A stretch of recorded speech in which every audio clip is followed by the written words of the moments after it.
Hey everybody, Kirkwulf here. Last night I went to go ahead to see Green Day in Philadelphia for their Saviors Tour, which is also the celebration of 20 years of American Idiot and 30 years of Dookie. And obviously, it was a freaking amazing time. I'll certainly go ahead and get a video of that in the next couple of days. But my friend who came with me informed me of something interesting, and I wanted to go ahead and discuss it. And it's kind of fitting since we had just made a video on Blink-182. I recommend going ahead and checking it out. I think it was pretty good. But what I want to talk about today is one of the worst reviews for a live concert that has ever been seen, even worse than some of mine. So what had happened here is the Daily Illini, which is a student-run newspaper that's been going on for a very, very long time. They did an article, or a couple of articles, based on Lollapalooza. Now, Lollapalooza is one of those really gigantic music festivals where they have like a lot of different bands, punk rock, metal, alternative, EDM. Like it covers the whole spectrum. Like if you were to go to Lollapalooza, there has to be something that you would like to go ahead and see. So Blink-182 went ahead and closed for Lollapalooza, and I gotta say, it sounds like it was a really, really good time.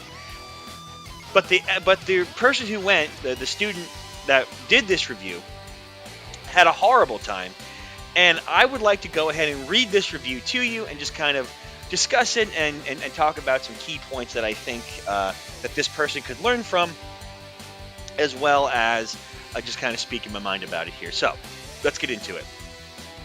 Blink-182's performance distastefully closes Lollapalooza, by Ella Narag, Special Sections Editor, August 5th, 2024. Got a nice picture of Mark right here. Cringeworthy and repulsive, Blink-182's headlining performance was unworthy of closing out this year's Lollapalooza. The set, though filled with lively songs and an engaged audience, was filmed with all too memorable, odious remarks from the two lead singers, Mark Hoppus and Tom DeLonge. First thing, I mean, that's just to be expected, right? That's what Blink is. Blink has always been, crass and vulgar, but in like the best way possible. That's how they've always been. But let's get into it. Why are two older men, aged 52 and 48 respectively, who have wives and children, making jokes about sleeping with the other's mother? The crude humor may have landed with some, but to continue through the hour and 15-minute long set was a bit much. Because it's kind of funny. This person, I'm not going to assume their preference of pronouns, but I assume that they would identify as a woman. It's kind of a guy thing to talk about fucking each other's mom. I don't know, like my friends still do that shit today, and I'm pushing 30 by the end of the year. You do that stuff when you're like a kid, when you're a teenager, when you're a young adult, old adult. It's just one of those kind of bonding things that most guys have with each other, and I don't know. We think it's funny. And clearly the fan base of Blink-182 also thinks it's funny, because if they didn't, Blink would have been a one-off band that never would have reached the heights and success that Blink-182 has. Everyone and their mother who knows anything about anything knows the importance of Blink-182 and their influence on comedy and punk rock, and more so punk rock music as a whole. And a big part of that is, the very crass and quote-unquote cringe and repulsive remarks. I have never met anyone in my entire life that ever thought that Blink was cringe or repulsive. So this is certainly one very, very bad take. But let's move on. It's a question that was never answered. One would think that maybe they'd stop and joke may stand as a one-time thing. It wasn't. The entire performance in between songs, DeLonge and Hoppus made quips sticking to the vulgar theme. They included drummer Travis Barker into it after his introduction, where DeLonge noted, "Travis has a giant dick. You may have seen it in Godzilla." That's funny. No amount of stage production could have ever made this experience more enjoyable, not even the 6 times the band shot fireworks into the sky. When they came on the stage, Hoppus admired the crowd, and his hands held up 2 fingers in the shape of a peace sign. The crowd echoed the gesture back to him, and an array of peace signs scattered throughout the audience. Viewers repeated the gesture throughout the night, hailing rock and roll signs up in the air after bobbing their heads crazily to the rock set. At least some of the crowd was having a good time.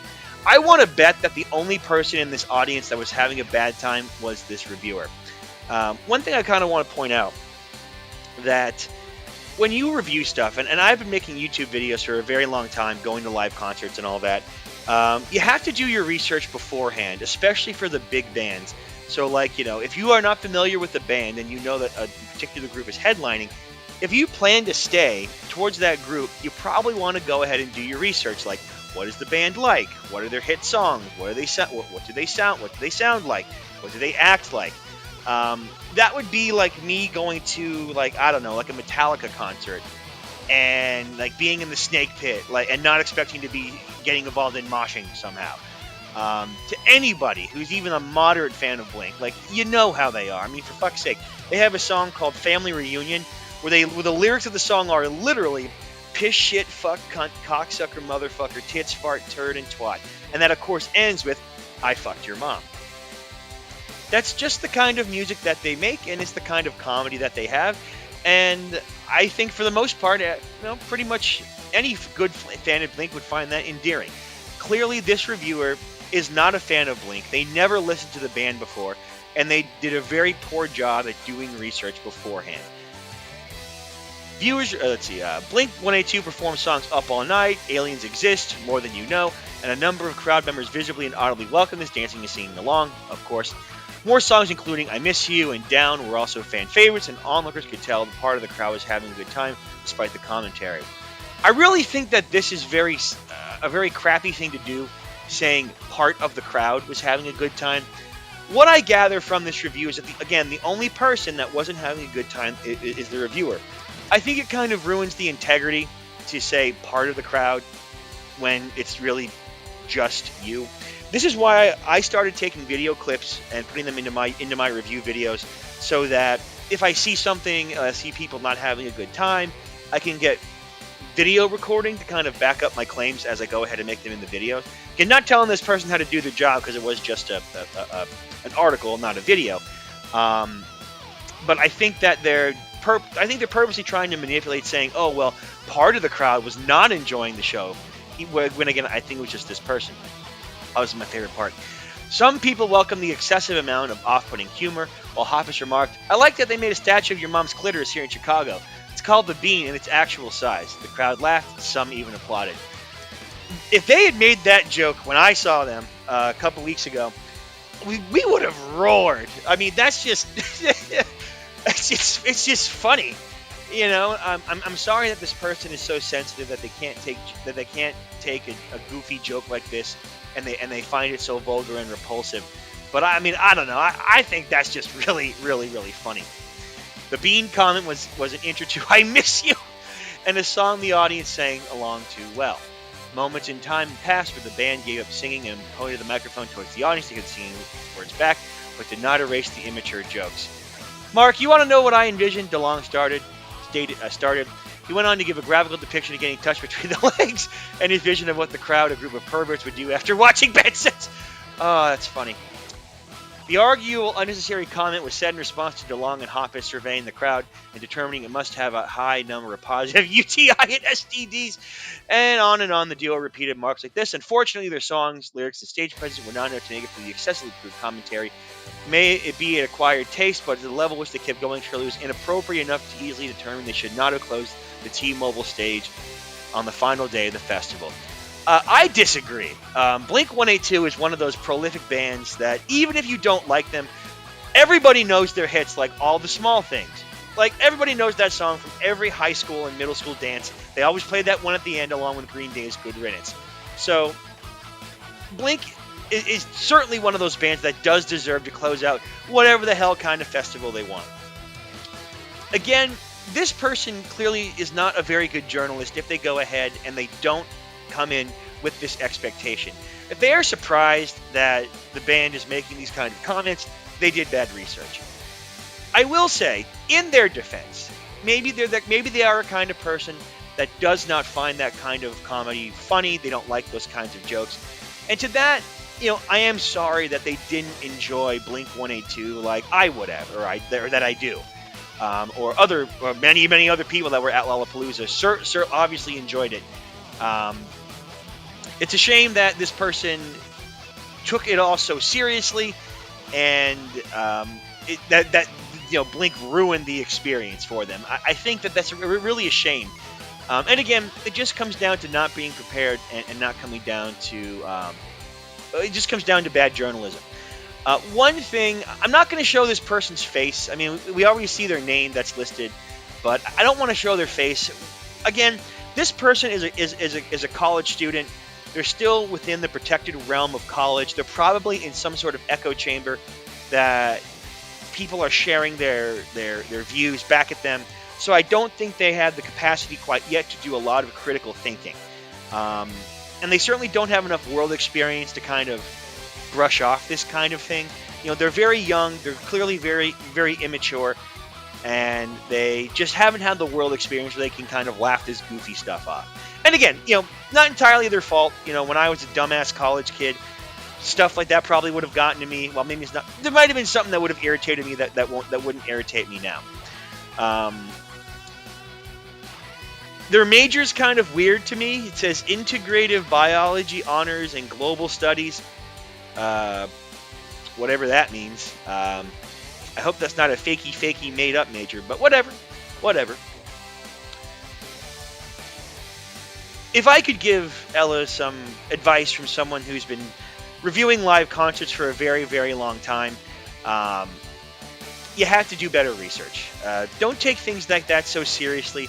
It's not like they were talking about like committing mass genocide or making comments on the whole Israel-Palestine thing or the war in Ukraine. You know what I mean? Like, I feel like some of that stuff would be more offensive and more hurtful than saying, hey Travis, I fucked your mom.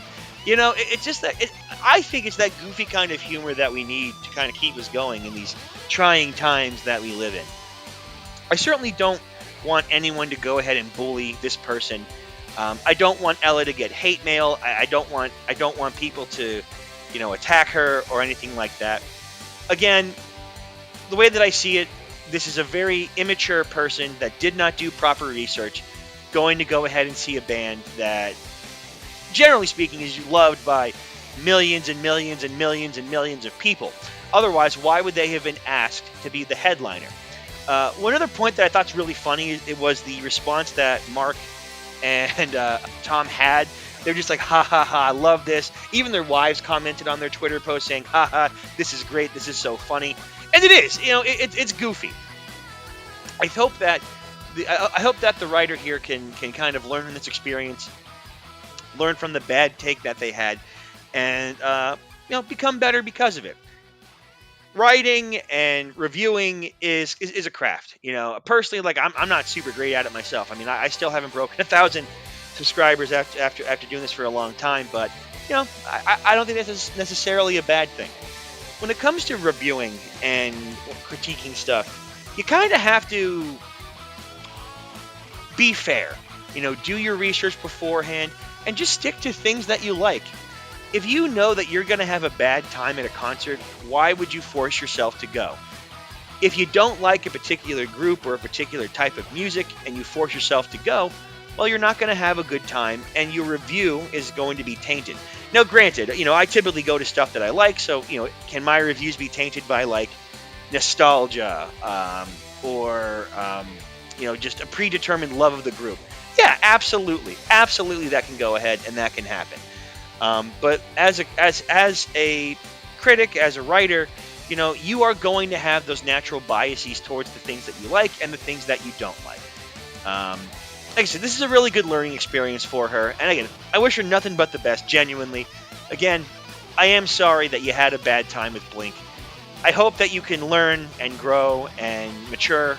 And maybe the next time that they come around and the next time you see them, you wouldn't be so offended. Or if you truly hated them, then never see Blink ever again, and then that'll be that, and stick to the type of music that you'd go ahead and would like.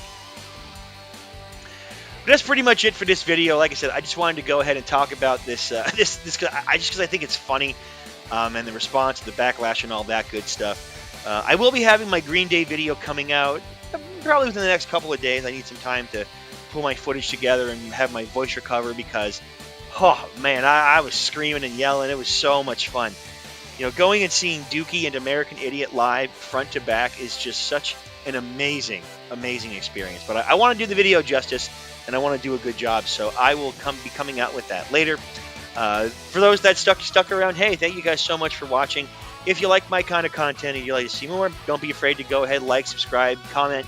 I try to I interact with those that have something interesting to say within my comment section. So, like I said, I hope you guys enjoyed me talking about this goofy little thing here, and I'll see you guys really soon in the next one.